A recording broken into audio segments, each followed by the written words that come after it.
This is the DAR Today podcast, and I'm your host, Brooke Bullmaster Stewart. Well, oh boy, did you get to see any of the live stream sessions that happened at Congress? It was an amazing week, and we can't wait to share it all with you in this month of July. We'll be going over each week a couple of the different aspects of Congress because, as we said before, Congress is not just for those DAR members or guests that attend. Congress is for all of us, and so we want to talk about all of the amazing, exciting things that happened, the amazing and exciting announcements. It's just too much to be able to put into 1 week, so we're going to section out, like I said, the month of July. For this first week in July, we want to talk about all of those events that happened prior to opening night, to show you a few things that happened before that first live stream on Wednesday night. And there is no more fitting way to begin a full week of Congress events than to pay tribute to the more than 1 million daughters who have carried out the work of the National Society since its founding in 1890. Our Chaplain General, Virginia Grace Lingelbach, and Historian General Suzanne Heskey coordinated a beautiful wreath-laying ceremony with our President General Pamela Rouse Wright near the plaque that reads, "To the women whose patriotic devotion has sustained the National Society, Daughters of the American Revolution." They laid this wreath in the tribute garden there at our DAR headquarters. It was a beautiful ceremony. On June 25th of Congress, there was a beautiful flag-raising event hosted by the Flag of the United States of America Committee and in conjunction with the DAR, SAR Relations Committee at 17th and C Streets of Memorial Continental Hall. Also that day, there was a junior membership 5K event where daughters gathered and had a great time getting some exercise. Let's hear from some of those daughters now. Because this year's 5K focused on the 51 ladies of the Edenton Tea Party. We are actually going to be doing a little celebration for them come October in Edenton, North Carolina. My thought was we need to drum up all North Carolina support, and I'm hoping if we're able to in October for that anniversary, we can have our ladies wear their medals. Maybe we can do a little walk while we're there.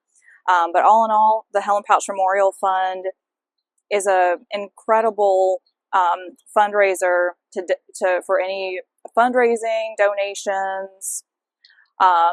So that was why I really wanted to drum up a lot of support, especially from North Carolina daughters. What I did in my state, just to drum up support and get everybody excited and interested, we actually did in the past few years a drawing for a lunch date with the state region. The night or the day before registration for the 5K went live, she posted a video where she's getting ready to walk her dogs, and she talks about why it's important to support the Helen Pouch Memorial Fund, why when we register for the 5K, make those donations, that's what guarantees our teachers get classroom grants. This guarantees the donation for our grant proposal and so many other things. So the pitch that I've been giving is that the 5K is a great opportunity to do exercise your way.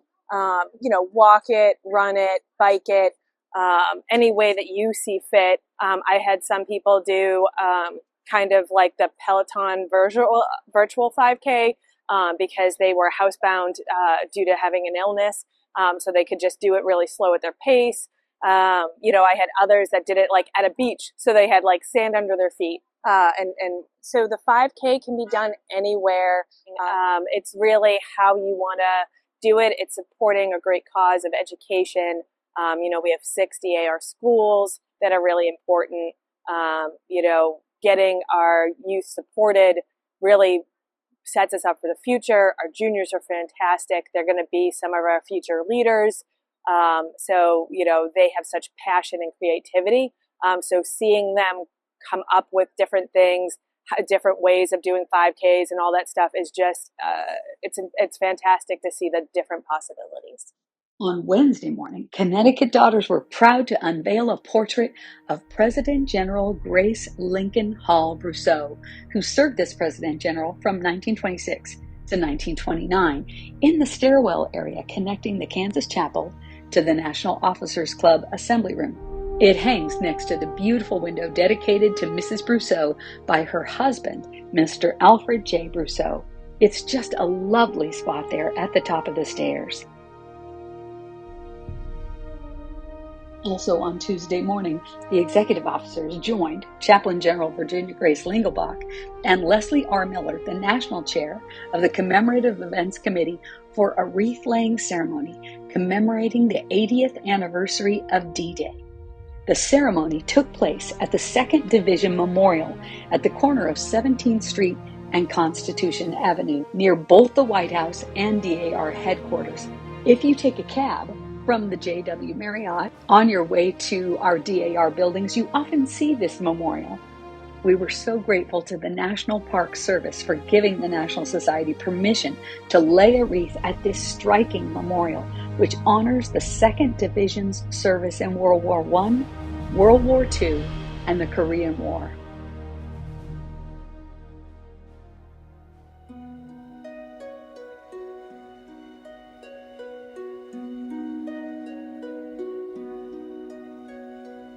The state of California always hosts an incredible tea on Tuesday of Continental Congress, and they continued that tradition this year at the Mayflower Hotel. While a harpist played, there were beautiful flowers laid everywhere. It was just a sight to behold, with all the daughters filling the room. Does your state host an event for Continental Congress? If so, it's a great way to participate and be a part of Congress before all the big flurry of activity begins.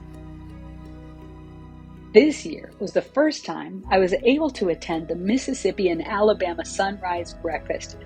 What a fantastic event! The hospitality of these Mississippi and Alabama daughters is just amazing. So many daughters coming up to introduce themselves and everyone having a wonderful time. They even had grits that were prepared properly. It was pretty fantastic.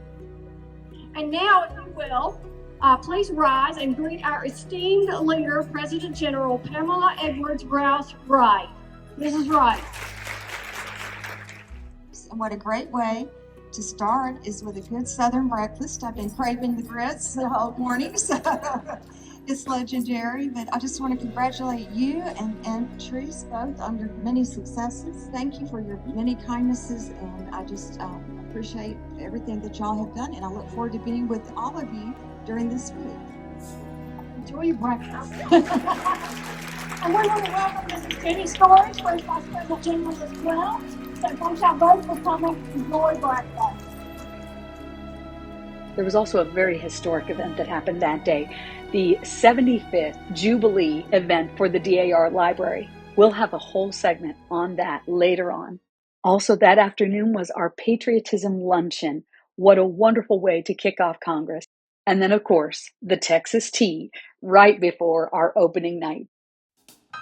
Well, I could just go on and on about all of the events that happened before and leading up to opening night on Wednesday of Continental Congress, but I have a plane to catch.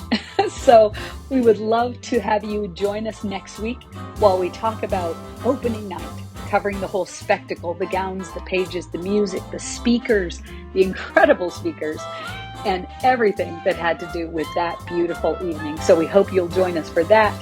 And then in week 3, we hope to have the luncheon events featured, the speakers, the themes, the significant awards and recognitions that happened during Congress. And then in our 4th week of July, we want to have our evening sessions and what they covered, and our business sessions talking about some of the announcements and exciting things that happened there.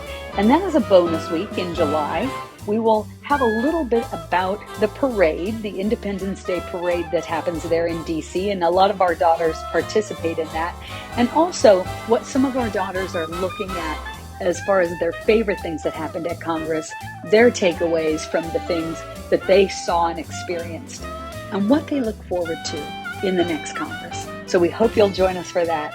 And just a little side note as an announcement, we will be going dark in the month of August. So our podcast team can take a little break for the summer, have some vacations and some fun with their families. And so we will be replaying some of our favorite episodes from the past, maybe ones that you've missed. So we really hope you enjoy these episodes this month. We'll leave you today with this quote by Eleanor Roosevelt. Courage is more exhilarating than fear, and in the long run, it's easier. We do not have to become heroes overnight, just one step at a time. Well, thanks for listening, and be well, dear friends. Let's celebrate the stars and stripes forever, and remember, with all of your ancestors behind you, you are the result of the love of thousands. Well, this podcast was written and produced by our incredible team of writers and editors, but special gratitude is expressed today for Allison Manella, for True Lewis, for Cole Miller Cohen, for Lena Hoffman, for Laura Marriott, Etta James, for their unending support this week. And we are, as always, so grateful for President General Pamela Rouse Wright and Historian General Suzanne Heskey for their constant guidance. The National Society Daughters of the American Revolution is a nonprofit, non-political volunteer women's service organization dedicated to promoting patriotism, preserving American history, and securing America's future through better education for children. Members are all lineal descendants of those who supported the cause of independence in the Revolutionary War. For more information, please visit dar.org. This is the DAR Today podcast.